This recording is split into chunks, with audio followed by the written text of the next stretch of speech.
Out of all the beautiful and cozy video games out there, the Stalker series is where I feel like I'm at home the most.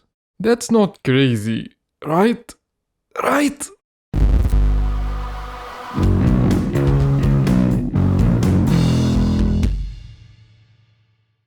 Okay, so this video is a little different than my usual stuff. This time, instead of reviewing or showcasing some cool games, I just wanna ramble about a certain topic and hope that someone out there might find it interesting or relatable. It's a pretty common thought to wonder what it would be like to live in a world from a work of fiction, and people normally tend to pick some pretty magical worlds like Harry Potter and stuff. Things get a bit different when it comes to video games, because in comparison to a lot of books or films, they tend to be a lot more violent. I doubt many fans of Dark Souls or Doom would like to visit those worlds much. Of course, there are some cozy and cheerful games like Animal Crossing and such, where you would be able to live in peace, but out of all things, it is Stalker that resonates with me the most. And it's not necessarily a game I would want to live in, far from it. But whenever I play it, it just feels like a place I belong. Despite the zone being a very deadly place to be in, and it being inhabited by various mutants and marauders, there is something inherently beautiful about it to me.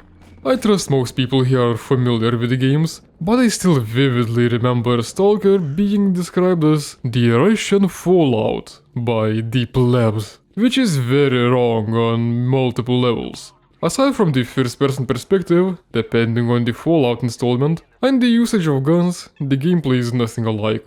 Somehow it gets over many ahead that Stalker is not even post-apocalyptic, although it can seem as such when taken completely out of context. And lastly, it's not Russian whatsoever. It's a bit of an ignorant Westerner cliche to bunch up all the Eastern European countries to just Russian, but that's not exactly pleasant, especially these days when the comparison is less uncomfortable for obvious reasons. Little side note, did you know that according to passportindex.org, Russian citizens can travel to Ukraine visa-free?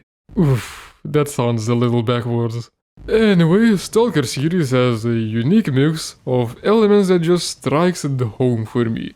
The game is set in Ukraine, which is geographically fairly close to me, so it makes sense that the climate would look familiar.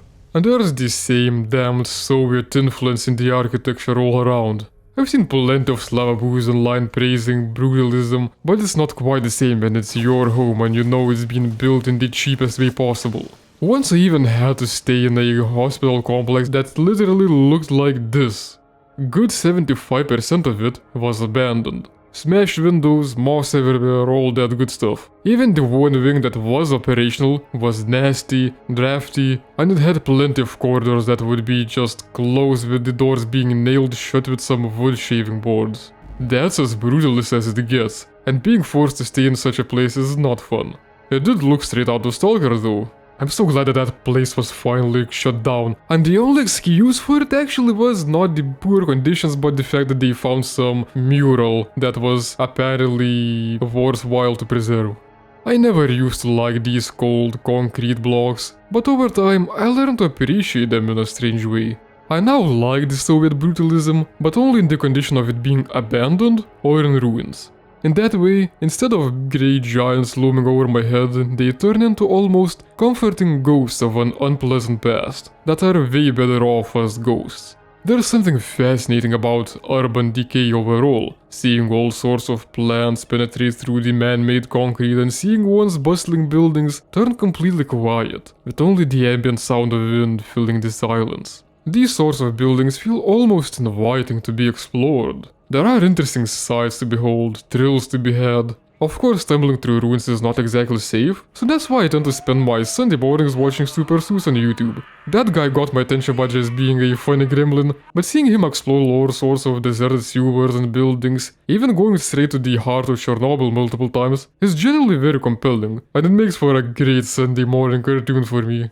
While there are plenty of games that display urban decay, nothing else gets the specific feel of the abandoned Soviet buildings quite as authentically as Stalker. And as the civilization turns to rubble and rust, it slowly gets overtaken by nature. And it's a joy to see the natural environment in the game be so similar to what I see daily in real life.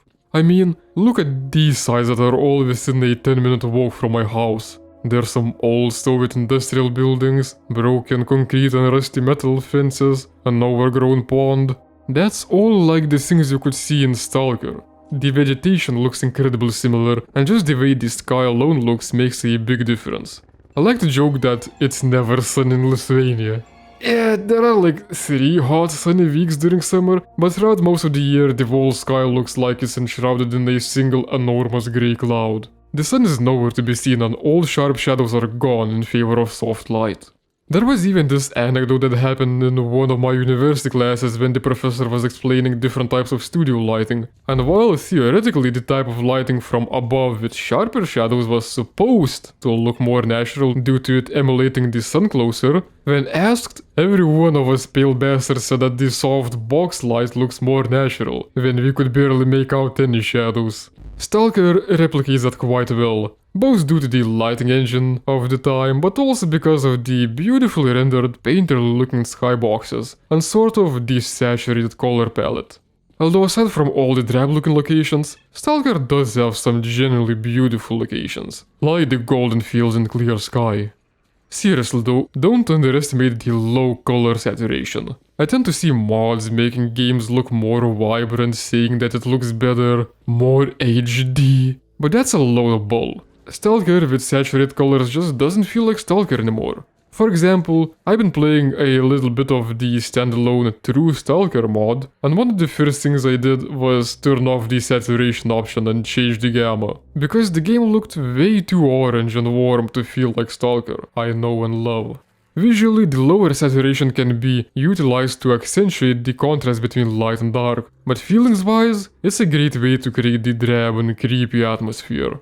You know how in films Mexico always has a yellow filter on? Well, Eastern Europe is all shades of grey, and that's not just a Halloween trope. Halloween? I meant to say Hollywood trope. Whatever, every day is Halloween.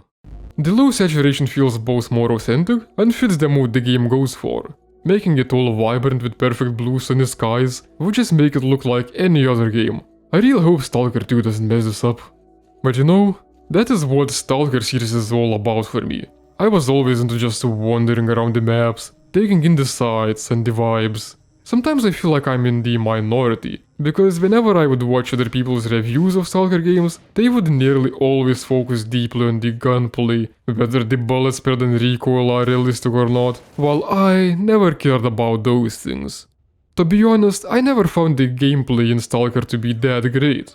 The gunplay always felt wonky to me, and the one gimmick of the series, the artifacts, felt flawed in every single installment. I never felt like all the aspects of them would be done right in a single game. There would always be something detrimental making me ignore a lot of the artifact hunting.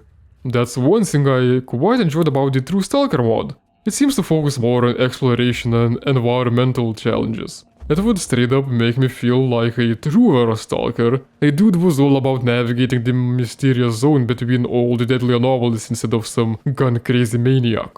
I'm still early on in that mod though, so it might change later on.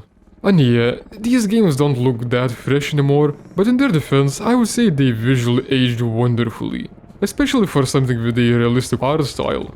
I think a lot of it is thanks to the well-made normal maps and textures making the way the shadows fall from the rough concrete or the rusty metal ever more immersive.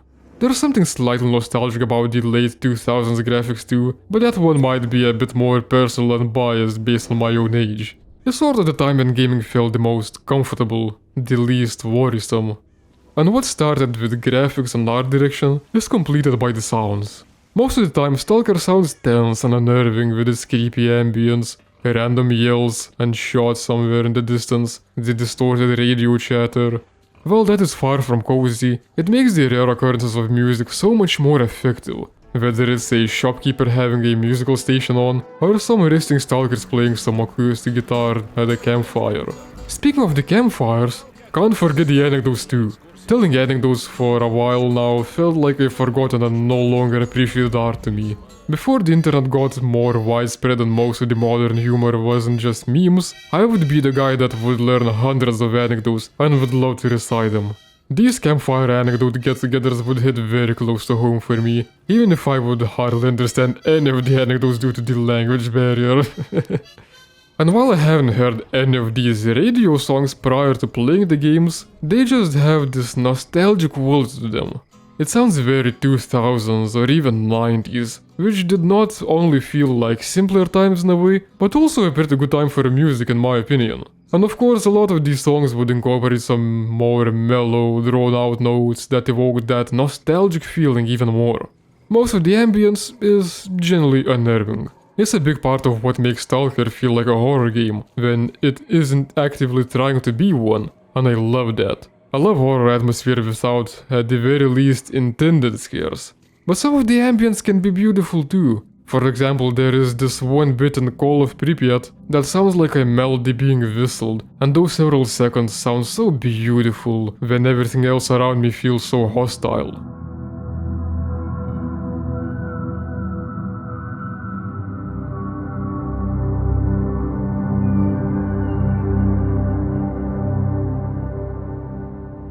And you know what? That might be exactly it. Finding peace in hostility, finding beauty in ugliness. It's not always perfect, but it's home. Sometimes I might wish it was prettier, I goddamn wish I didn't have to pay taxes, but it's where I'm comfortable.